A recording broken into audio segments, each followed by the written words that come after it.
The Auburn Tigers lose a tough one against the number 4 team in all of college basketball. Welcome into this special live edition of Locked On Auburn. I'm your host, Zach Blackerby. Joining me, as always, the Darrell Dapprich Montgomery radio legend. And they lost to a dude who's the best scorer in the SEC, probably the best scorer in all of college basketball. And Dalton Connect, he was a problem for Auburn tonight, to put it very lightly. Yeah, the thing about it is that I'm not going to be as I guess doom and gloom as I felt after other losses. I'm not a participation or morality guy on this, or just played close. Auburn could have won the basketball game, but look, you lost you lost to the number 4 team in the country on their home floor, and one guy beat you. Connect had 39 points.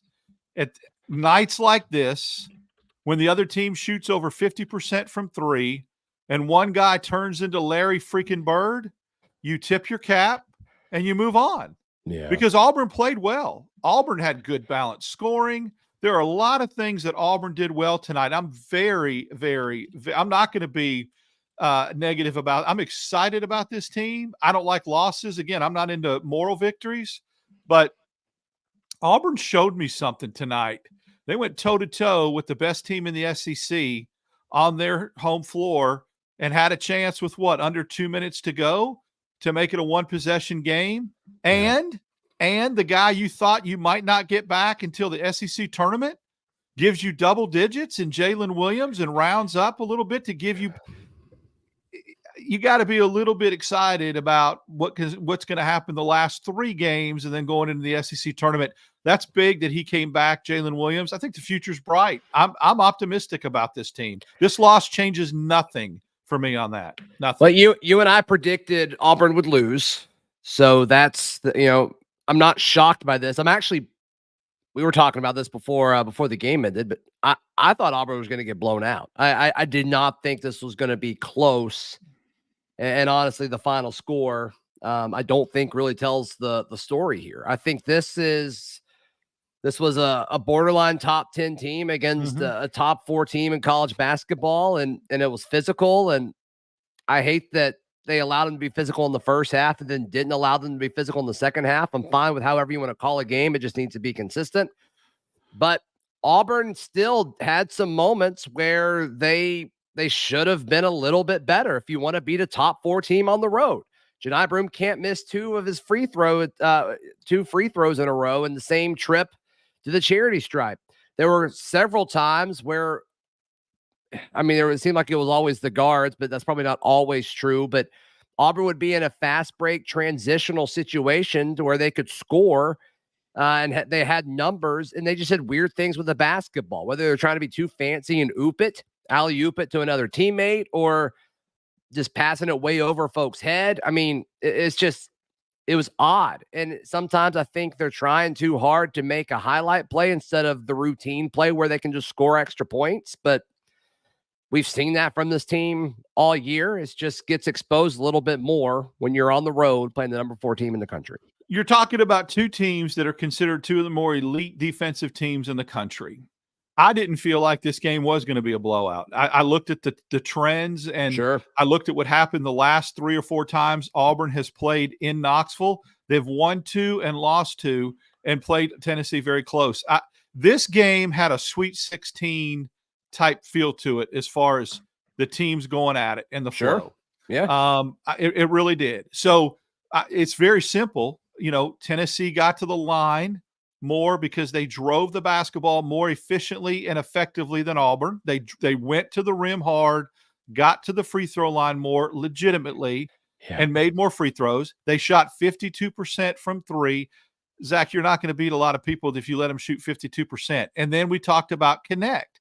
Now, look, it's not like Auburn was over-rotating and not switching and getting to him.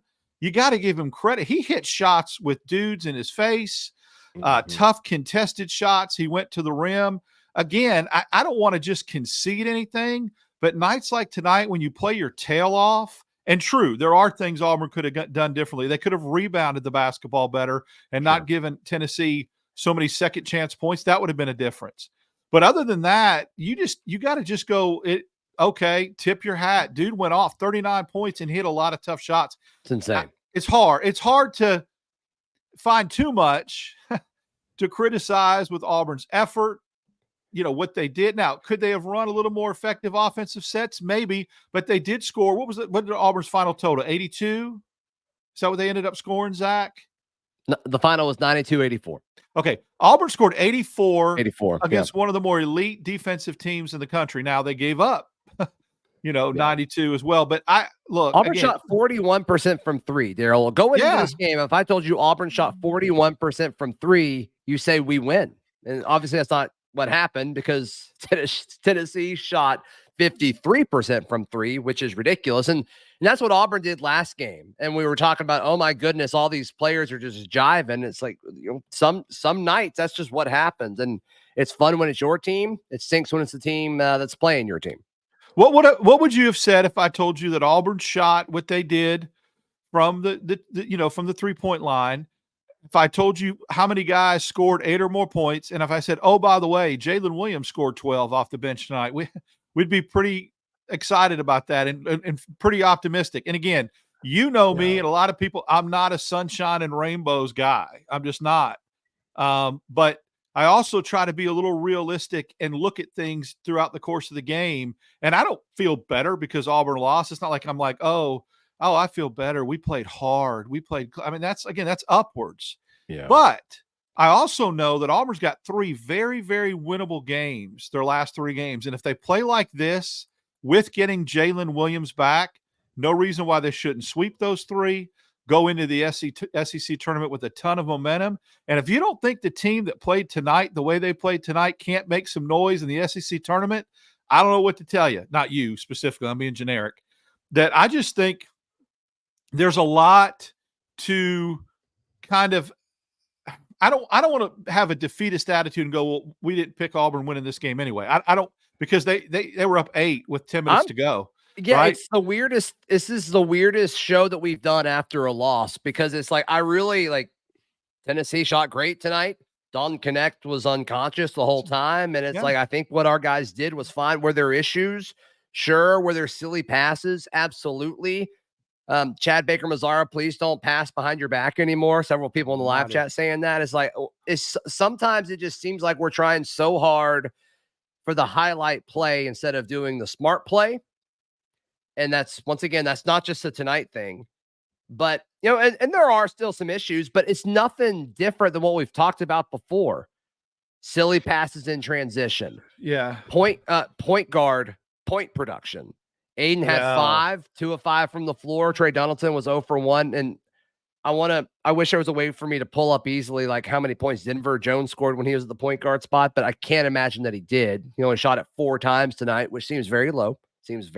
But yeah, that's something we've talked about consistently throughout the year, though, is like Auburn needs more from their guards. They needed more from their guards tonight, but still, I don't hate the effort, and I don't hate the production from the team tonight. I really don't. Point guard position can't give you 5 points. You absolutely nailed it. That was one of my key points that I wanted to mention to the game. Keys to the game is you got to get more than 5 out of your point guard. I'm hoping that Trey comes alive. Remember, Aiden went through a little bit of a slump, but I mean, he's got it. We talked about when do we feel like he's back? Well, when he stacks some games, I wanted to see him getting double figures. He did not stack a game. And he didn't really game. No. And I thought they would kind of force it to him early, and I'm surprised he only shot it 5 times tonight, Darrell. Okay, big picture. I think Tennessee and Auburn are about as evenly matched as 2 basketball teams that you can get. And I would go on to say that if Auburn played Tennessee in Neville, Auburn wins that game.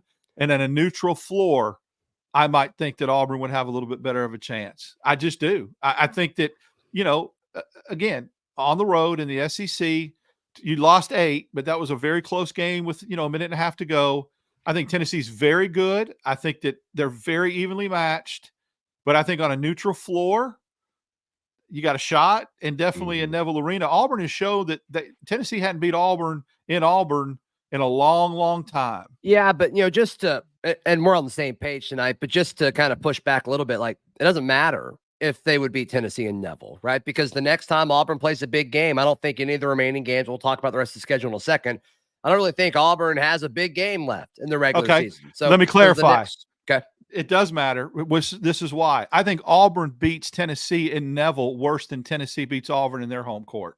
Therefore, as an indicator of a point differential, that Auburn is as good or better, a little bit better basketball team. All right. So if they play in, but once again, like, okay, sure, that's fine. So if it's a neutral site game, aka Nashville, which if you want to call that neutral or not, I'd take Auburn Auburn right now. So if they play in the SEC championship, I think they would be seated in the semifinal right now. If I read that hypothetical bracket correctly, I'd like Auburn's chances to win that game over Tennessee. Absolutely.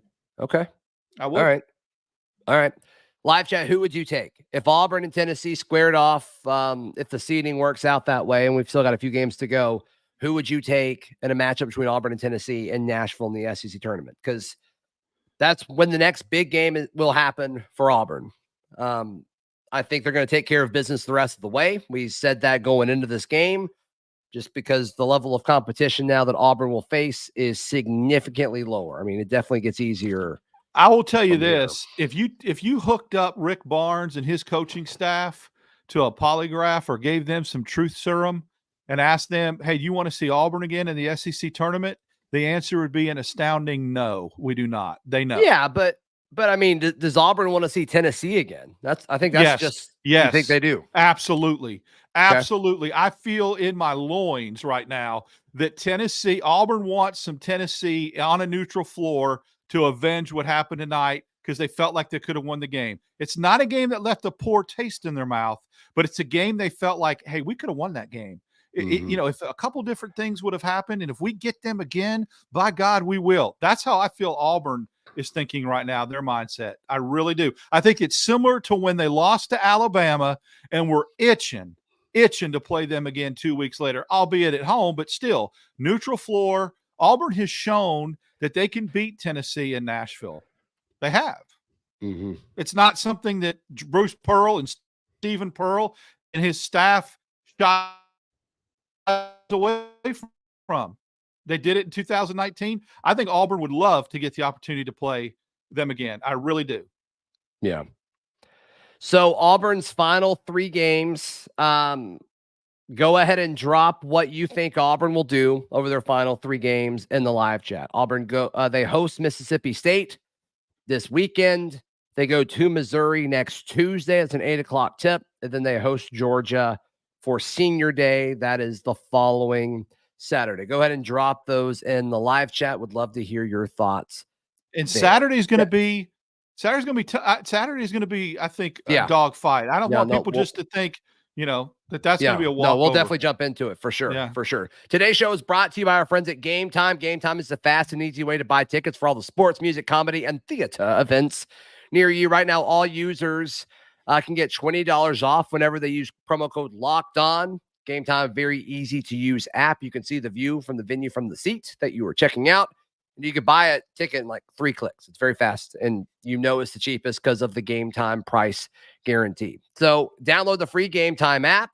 Use code Locked On, all one word, LOCKEDON, for $20 off your first purchase. Download Game Time today. Last minute tickets, lowest prices guaranteed.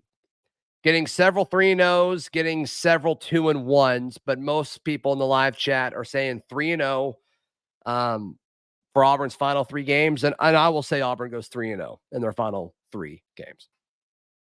I agree. And anybody saying 1-2, I think is just upset and bitter about this loss and is in their feelings and not, we've got some really negative comments and that's great. But to think that you're going to lose to Missouri, Mississippi State is absolutely a good basketball. I mean, they had Kentucky on the ropes last night. That game was at home. Mm-hmm. Mississippi State plays a lot different on the road than they do at home, but they're a physical big team that could give Auburn some trouble. Remember what they did to them defensively a couple weeks ago? But I do think Auburn wins that game. I just think it's not going to be blowout city. And then you've got Missouri and Georgia at home. Of course, any of those games could be a trap game if you let down and don't concentrate, but I don't think that's going to happen. I think Auburn's going to be very, very focused on what they have to do and they realize, Zach, what 3-0 the rest of the way gets them. It pretty much locks up the top 4 seed in the SEC. So they get that double bye. And I have to feel like it pretty much locks up a 4 seed in the NCAA tournament or higher, depending on what they would do in the SEC tournament. A lot to play for, and that'll keep them focused. Yeah, I mean, I think whatever their projected seeding is for the NCAA tournament's gonna stay put in the SEC. I mean, we haven't seen tournament play or conference tournament play really impact seeding that much lately, unless you get an automatic bid and it kind of shifts people down. But we just haven't really seen that because a lot of the time you would need to win, and they like make all their decisions before like a lot of the championship games are played. So I think Auburn's a 4 seed in both, regardless. That's just kind of my feelings on it. I think it also hurts the SEC to play their championship game on Sunday. I've heard that a lot, and it does. I think a lot of that stuff is determined on Saturday. Why would you do? Yeah, why wouldn't you want your championship game on a Saturday night? I would want it on a Saturday, and I would want to show out. So when they went in there Sunday morning, that's the last thing that was on their brain and on their lips. And Auburn, playing that game in the afternoon and getting done at 3:00, it hurts them. I think it hurts teams, in the SEC. I know the year that Auburn beat Tennessee to win the SEC championship game, they should have been higher than a 5 seed or whatever they were. But that's the way it is. Look again. You have a lot to play for, and how you're playing going into the SEC tournament and into the NCAA tournament, and you got Williams back. If anybody that's watching this and listening thought that we would have Jaylen Williams back tonight, there's just no way. I was excited, Zach, when I found out it was going to be 2 weeks. It was like Mardi Gras. Well, I mean, I really told by the same person. It's like, hey, expect them back for senior night. It's like, great. Right. That's awesome. That's awesome. Take that. Yeah. And he looked fine. Did you think he looked a step slower? If you would have told me he was hurt, like I was like, okay. If I had no idea that he was hurt, I wouldn't have thought anything of it. You know what I mean? So that's a really good job by the training staff. That's like a modern day medical miracle. I'm shocked. He must have Aaron Rodgers as doctor. Yeah. He has something, because that's very, very encouraging and a very pleasant surprise that Auburn fans should be very excited about, to get that dude back tonight and know you're going to have him against Mississippi State for these last 3 games. I was hoping to get him for senior night, the last game of the year, and would have taken it all day. So Auburn made no shots in the last 2 minutes and 53 seconds. So that's another thing that we can point to, even though we say, oh, tip your hat to Tennessee and they did a good job. Well, that's self-inflicted by Auburn. Regardless of how good Tennessee played, that's an area that if Auburn would have cleaned that up and done what they were supposed to do, they might have won the ball game. They could have won the ball game. So that's not Tennessee just coming out and saying, oh, Auburn couldn't do anything. You got to give credit to Tennessee, even though we can. That's something Auburn should have, and they could control and should have. Well, and then Tennessee made 4 of their last 5 shots. So it's just, that was it. Yeah. That was it. Brutal.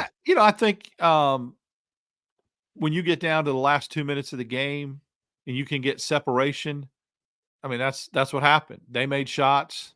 Auburn did not. Turnovers. Auburn committed. I think, again, we talked about rebounding. I think Auburn committed too many turnovers. I think they had 17. I think that's too high. Definitely too high on the road to try to upset number 4. I say upset. That game was about as evenly 16 officially. Yeah. I mean, that game was about as evenly. I mean, it played out that way. It's very evenly matched. So Tennessee had 14. Tennessee had 7 more rebounds. That was probably the biggest difference.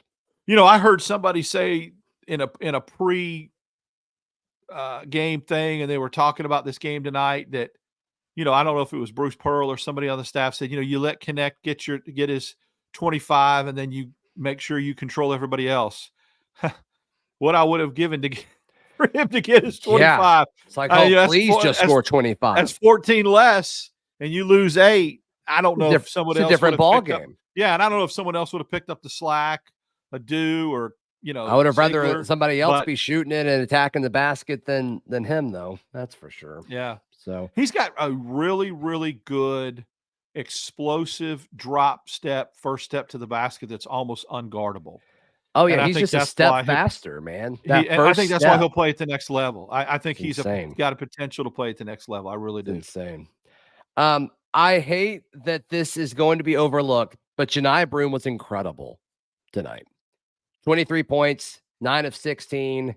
He made 2 threes. Should not shoot 5 threes. Don't love that, but it's going to be painted negatively because he missed those free throws. And like 3 of 7 from the charity stripe is not good. That is not good. Not but when his you're overall a post player. impact of a game, man. Like he started out the season really strong, but man, he has gotten better and better and better, and he has blossomed to a really good basketball player. Had 7 points at halftime and ended up with 23. So he turned it on when the lights got bright in the second half and give you 16 second half points. Again, don't love the 3 from 7 from the charity stripe as a big that plays down low. He's got to at least be 5 of 7 there. In the end, it would have just had Auburn losing by 6 instead of 8. But yeah, but he has been a little bit better this year from a consistency standpoint. Again, if someone asks me, okay, what is it that you're still concerned about? There's a lot of things that Auburn did well tonight, and the Jaylen Williams things, guard play. That's it. Jaylen Williams is a pleasant surprise.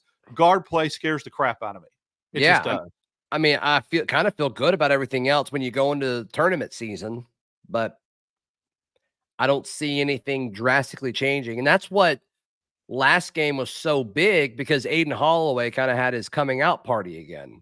And then he didn't really get that opportunity to do that again. I don't know if he was told to take less shots, if he just didn't feel comfortable, whatever. But, 2 of 5, made 1 3, which was pretty big in the second half there. But I wonder if he's better off ball catch and shoot guy. I don't know, because we haven't seen that because he's played point guard. But I wonder, we talked about how he set his feet more and his shooting mechanics looked a lot better Saturday and he squared up. I wonder if that's a symptom of having to do it off the dribble and not catch and shoot. And if that's the case, then I wouldn't be opposed to letting Denver run more 1 and moving him to the 2 guard, moving Aiden to the 2 guard and see if he's more comfortable with catch and shoot. I think you've got to do something different if you're this coaching staff, because you can't ride into March with this guard situation. You've got to try something different. You're right. But now part of that gets remedied if Trey gets going again. There was a stretch there where he was playing really good basketball. Well, he can't get going again, Darrell, if he only shoots it once. True. Like 0 for 1, it's like, okay. At some point, just the overall impact of guard play, like you've got to shift something somewhere is all I'm saying. Mm-hmm. No, I totally agree. That's why I try anything at this point. Try to mix it up a little bit. That's right. All right, let's wrap it up. Darrell, how can people check out everything that you've got going on?